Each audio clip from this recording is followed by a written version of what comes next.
नमस्कार दोस्तों, मैं सीमा डेमन मेरे इस YouTube चैनल में आपका बहुत बहुत स्वागत करती हूँ। गलत रत्न भी आपके जीवन को बर्बाद कर सकते हैं, अच्छे और शुभ रत्न आपके जीवन को आबाद कर सकते हैं। रत्नों के माध्यम से हम हमारे जीवन में बहुत अधिक अच्छा रिजल्ट प्राप्त कर सकते हैं। एस्ट्रोलॉजी का सबसे बेस्ट उपाय होता है कि जेम्स आप धारण कर लीजिए, लेकिन जेम्स धारण करने से पहले आपको एक सही जगह गाइडेंस लेना बहुत अधिक ज़रूरी है।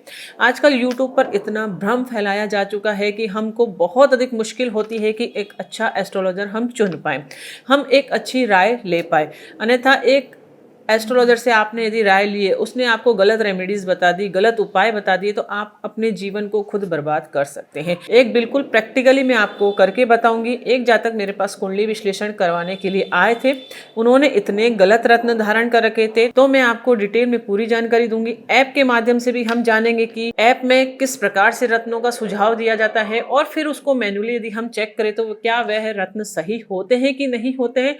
इसलिए सबसे बड़ी इंपॉर्टेंट चीज यह है कि आपको सही राय सही जगह लेना चाहिए दोस्तों, तभी आप अपने जीवन में बदलाव कर सकते हैं।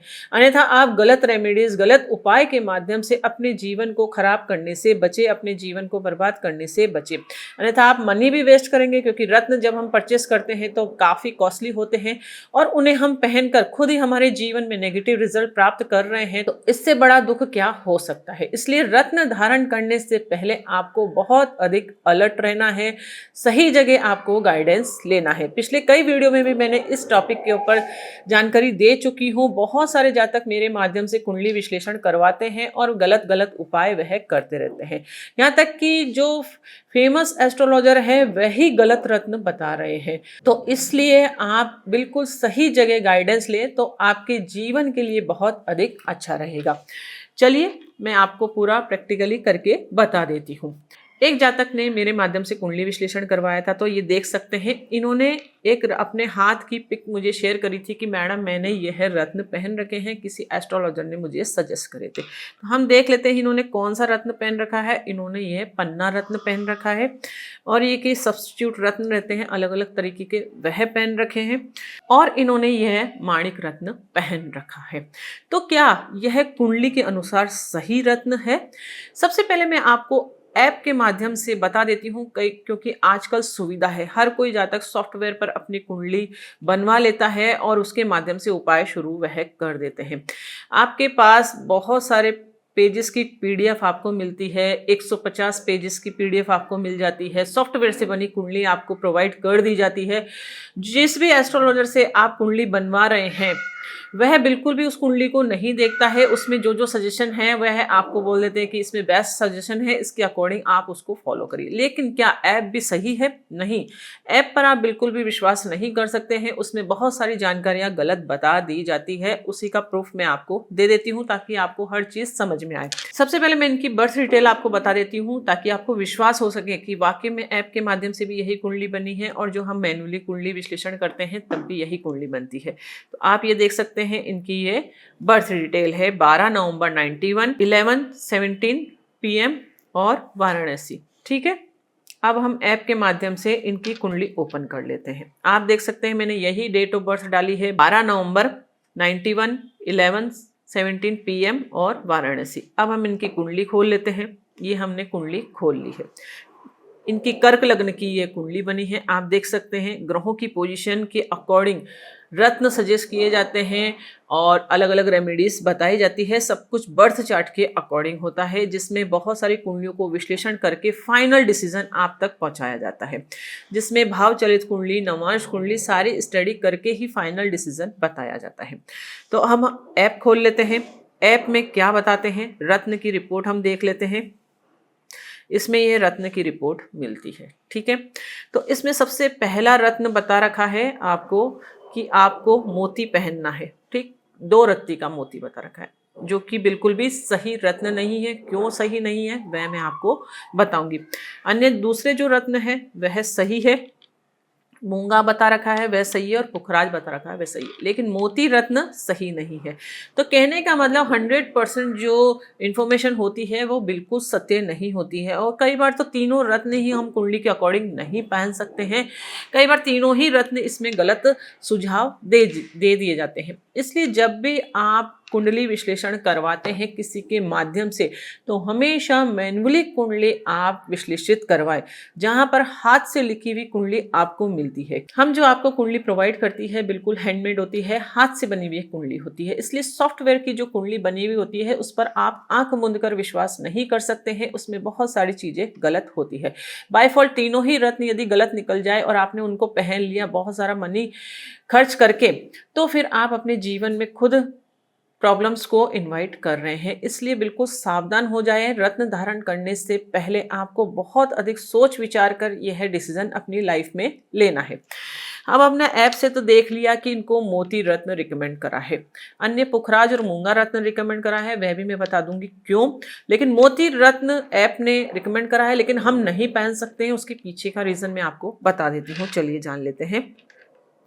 अब इनको जो कुंडली मैंने बनाकर दी थी वो मैन्युअली कुंडली में बनाकर देती हूँ पूरा, और चैटिंग के माध्यम से सारी जानकारी आप तक अवेलेबल कराई जाती है। आप चाहें तो कॉल कंसल्टेंसी भी आपकी हो जाती है।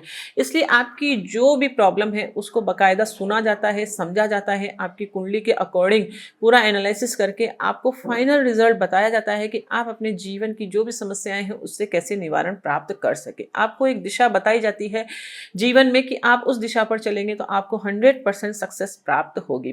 ज्योतिष में आजकल बहुत सारे उपाय ऐसे बता दिए हैं जिनका कोई महत्व नहीं है, इसलिए अनगिनत उपायों के चक्कर में आप बिल्कुल भी नहीं पड़े, अपना मनी बिल्कुल भी वेस्ट आप नहीं करें, कोई बड़ी पूजा पाठ के चक्कर में आप बिल्कुल भी नहीं पड़े।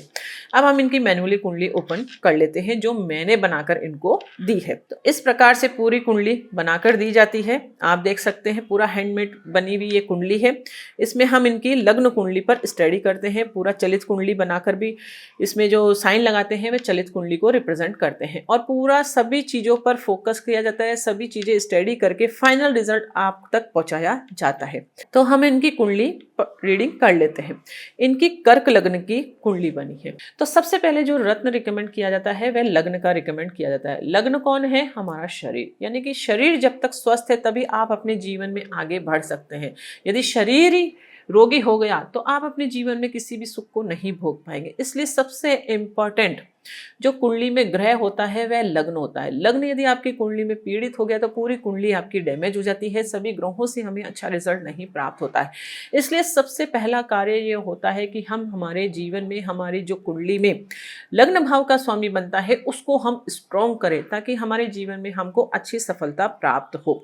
अब कर्क लग्न की कुंडली है, बहुत ही सेंसिटिव राशि से माना जाता है, बहुत जल्दी भावुक हो जाते हैं, बहुत जल्दी दूसरों के दुख में दुखी हो जाते हैं, जल्दी से खुश हो जाते हैं, अर्थात इनका जो मून होता है वह स्विंग होता रहता है। चंद्रमा की कलाएं जैसे बढ़ती है वैसे ही इनका नेचर भी अप एंड डाउन चलता रहता है।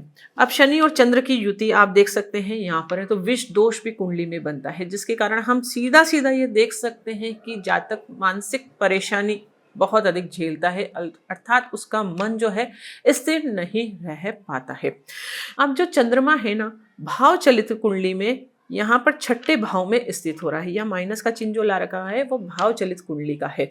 भाव चलित कुंडली भी मैं आपको ऐप में खोल के बता देती हूँ कि आप देख सकते हैं चंद्रमा की पोजीशन कहाँ पर है। तो ये देख सकते हैं आप चंद्रमा हाउस में स्थित है, तो ऐप में जैसा जैसा ग्रह है वैसा ही हमारी लग्न कुंडली बनी है, इस चीज को हम जान गए हैं। ठीक है, तो चंद्रमा छठे भाव में स्थित है, तो छठे भाव में स्थित ग्रह का रत्न बिल्कुल भी नहीं पहना जाता है। इस चीज को आप अपने माइंड में सेट कर लीजिए। छठा हाउस जो होता है हमारी कुंडली में रोग का होता है, ऋण का होता है, शत्रु का होता है। तो कोई भी जातक ऐसा नहीं होगा जो रोगी बनना चाहेगा। क्या आप अपने जीवन में खुद रोग को इनवाइट करना चाहेंगे? ग्रह तो वैसे ही ऑलरेडी दे रहे हैं, क्योंकि ये लग्न दोष को रिप्रेजेंट करता है सीधा सीधा। यदि लग्न भाव का स्वामी छठे भाव में स्थित हो जाए तो हमारा लग्न जो होता है वो पीड़ित माना जाता है, यानी कि जातक बार बार बीमार होगा, उसे स्वास्थ्य संबंधित प्रॉब्लम का सामना जीवन में अधिक करना पड़ेगा जब भी दशा नेगेटिव उनके जीवन में चलेगी। तो यदि वह मोती पहनते हैं तो उन्होंने क्या कर लिया, चंद्रमा की जो एनर्जीज है उनको और अधिक बढ़ा लिया है नेगेटिव रूप में। क्यों? क्योंकि कुंडली में चंद्रमा जो है छठे भाव में स्थित होकर अच्छे परिणाम वह नहीं दे रहा है। शत्रु अपने जीवन में और अधिक इन्वाइट वह कर रहे हैं और जीवन में कर्ज के शिकार वह उत्पन्न हो सकते हैं। इसलिए कभी भी छठे हाउस का रत्न हमें नहीं पहनना चाहिए। अब लग्न भाव का स्वामी ही चंद्रमा जो है छठे भाव में स्थित हो गया है, तो रत्न तो बिल्कुल भी भूल करके भी हमको नहीं पहनना है। रत्न क्या करता है, जो भी रत्न होता है जिस भाव में वह स्थित होता है उस भाव के फलों में वह वृद्धि कर देता है। इसलिए हमेशा जो नेगेटिव भाव के मालिक है या नेगेटिव भाव में कोई ग्रह स्थित है तो उसका रत्न हमको बिल्कुल भी नहीं पहनना है। तो आप देख सकते हैं ऐप के माध्यम से हमने जो जानकारी प्राप्त करी वह भी गलत है, इसलिए हमेशा हमें मैन्युअली कुंडली विश्लेषण करवाना चाहिए। अब हम देख लेते हैं इन्हें मूंगा रत्न भी धारण करना चाहिए कि नहीं करना चाहिए। तो मंगल जो है इनके 10th भाव का स्वामी है, इनके 5वें भाव का स्वामी है और बैठा कहाँ पर है, 4th हाउस में। और भाव चलित कुंडली में इसका प्लेसमेंट इधर उधर नहीं हो रहा है तो ये आराम से मूंगा रत्न धारण कर सकते हैं। मूंगा रत्न धारण करेंगे तो जीवन के लिए बहुत अधिक अच्छा होगा। और क्या ये पुखराज रत्न धारण कर सकते हैं? तो पुखराज जो है 9th भाव का मालिक है, गुरु की पोजीशन अच्छी है तो ये जरूर धारण कर सकते हैं। अब इन्होंने कौन सा रत्न धारण कर रखा था? इन्होंने पन्ना रत्न धारण कर रखा था। पन्ना बुध ग्रह को रिप्रेजेंट करता है। अलग अलग जो रत्न होते हैं वो अलग अलग ग्रहों को रिप्रेजेंट करते हैं। इसलिए जो भी ग्रह से हमको अच्छी ऊर्जा चाहिए हमारी लाइफ में, ऐसा नहीं कि उसका रत्न हम पहन लें, ऐसा नहीं होता है बिल्कुल भी। रत्न आपकी कुंडली के अकॉर्डिंग आपको रिकमेंड किया जाता है। कई बार ऐसी स्थितियां होती हैं हम कोई सा भी रत्न नहीं पहन सकते हैं क्योंकि ग्रहों की स्थिति इस प्रकार से होती है कि कोई भी रत्न रिकमेंड नहीं किया जाता है। जब भी आप रत्न पहनते हैं तो बहुत सोच विचार के आप रत्न को धारण करें। बुध जो है 12वें भाव का मालिक है, छठे भाव का मालिक है और बैठा कहाँ पर है, 5वें भाव में। ठीक है, प्लेसमेंट तो सही है लेकिन वह अच्छे भाव का मालिक नहीं है। अच्छे भाव का मालिक नहीं है मतलब वह 12th हाउस का मालिक है। यदि आप पन्ना रत्न धारण करेंगे तो अपने जीवन में अनावश्यक खर्चे आपको जीवन में अधिक फेस करने पड़ेंगे। हॉस्पिटल के खर्चे जीवन में अधिक उत्पन्न हो जाएंगे आपके, और जीवन में अनावश्यक चीज़ों का व्यय आपके होता रहेगा। चीज़ें आपके हाथ से चली जाएगी। जीवन में संघर्ष, मेहनत, परेशानी, दिक्कतें ये सब ज़्यादा उत्पन्न होगी। क्यों? क्योंकि वे नेगेटिव भाव का मालिक है। इसलिए बुध का रत्न हम पन्ना भी बिल्कुल भी नहीं धारण कर सकते हैं। अब इन्होंने सूर्य का रत्न माणिक भी पहन रखा था। अब सूर्य कौन है? इनके 2nd हाउस का मालिक है और बैठा कहाँ पर है, 4th हाउस में। तो आप सब बोलेंगे कि भाई सूर्य का रत्न पहन सकते हैं क्योंकि प्लेसमेंट भी अच्छा है, अच्छे भाव का मालिक है। नहीं, सूर्य का रत्न ये बिल्कुल नहीं पहन सकते हैं क्योंकि आपको राशि भी चेक करना है कौन सी राशि में वह स्थित है। सूर्य आप देख सकते हैं 7 नंबर राशि में स्थित है। जब भी 7 नंबर राशि में सूर्य स्थित होता है तो वह नीच का माना जाता है, अर्थात वह जातक को परेशान करेगा अपनी दशा अंतरदशा में। और सूर्य इस कुंडली में मजबूत नहीं है, धन भाव का स्वामी है, नीच राशि में स्थित हो गया है। तो माणिक रत्न धारण करके उसके नीचत्व को और अधिक आप नहीं बढ़ा सकते। अर्थात कोई आपके जीवन में नेगेटिव चीज है उसको आप और अधिक क्या बढ़ाना चाहेंगे? नहीं, नेचुरल है। लेकिन यदि आपको ज्ञान नहीं है इन चीज़ों का तो आप किसी की सलाह से ज़रूर पहन लेंगे कि अच्छे के लिए पहनते हैं हम तो सब चीज़ें, हम उपाय क्यों कर रहे हैं, हम कोई दान पुण्य और जो भी अच्छा कार्य हम क्यों कर रहे हैं ताकि हमारे जीवन में अच्छा रिजल्ट हमको मिले। लेकिन बाय फॉल्ट आप अज्ञानता के कारण ऐसी गलतियां करते हैं। इसलिए मेरा वीडियो बनाने का मोटिव यही था कि मैं आपको एक अच्छा प्योर ज्ञान दे सकूं कि ज्योतिष के माध्यम से हम हमारे जीवन को आसान कर सकते हैं और इन्हीं उपायों के माध्यम से हम हमारे जीवन को खराब भी कर सकते हैं। इसलिए आप गलत उपाय करने से हमेशा बचें। तो सूर्य का रत्न माणिक भी ये नहीं पहन सकते। तो कुल मिलाकर इन्होंने अपने जीवन को खुद को ही परेशान कर रखा है गलत रत्न धारण करके। बाय फॉल्ट इन्होंने ऐप के माध्यम से भी कुंडली बनवाकर मोती रत्न भी धारण कर लिया होता तो भी ये अपने जीवन को खराब करते। इसलिए हमेशा मेरे कहने का मतलब यही है कि हमेशा जब भी आप कुंडली विश्लेषण करवाएं तो मैन्युअली कुंडली विश्लेषण ही अवश्य करवाएं। क्यों? मैन्युअली कुंडली विश्लेषण जब हम करते हैं तो हर चीज को, एक एक चीजों को बारीकी से देख कर ही आपको फाइनल डिसीजन बताया जाता है। और कभी भी दान भी हमें हमारे जीवन में नेगेटिव ग्रहों का ही करना चाहिए, कभी भी अच्छे ग्रहों का दान हमको लाइफ में नहीं करना चाहिए। इस चीज का भी आपको विशेषकर ध्यान रखना है दोस्तों। दोस्तों। कोई भी आप उपाय कर रहे हैं, कोई भी रेमेडीज आप कर रहे हैं एस्ट्रोलॉजी से रिलेटेड, तो हमेशा हमारी कुंडली को साथ लेकर चलते हुए करना है। कुंडली के विपरीत आपको कोई भी उपाय नहीं फॉलो करना है। हो सकता है कुछ उपाय किसी जातक के लिए फेवरेबल है तो आपके लिए भी फेवरेबल हो, 100% सत्य नहीं है। अब ऐसा नहीं कि मोती रत्न कोई भी नहीं पहन सकता। जिसकी कुंडली में चंद्रमा अच्छी पोजीशन पर है, अच्छे भाव का मालिक है, उसको जरूर पहनना चाहिए, उसको अच्छे रिजल्ट्स मिलेंगे मोती पहनने से। लेकिन जिसकी कुंडली में ऐसी स्थिति है तो उसको बिल्कुल भी नहीं पहनना है। आई होप आपको ये जानकारी बहुत अधिक पसंद आई होगी। यदि वीडियो अच्छा लगे तो इसे लाइक ज़रूर करना और कमेंट्स के द्वारा मुझे ज़रूर बताना कि आपको वीडियो कैसा लगा। तो मिलते हैं हम नेक्स्ट वीडियो में इंटरेस्टिंग टॉपिक के साथ। तब तक के लिए thank you and bye bye.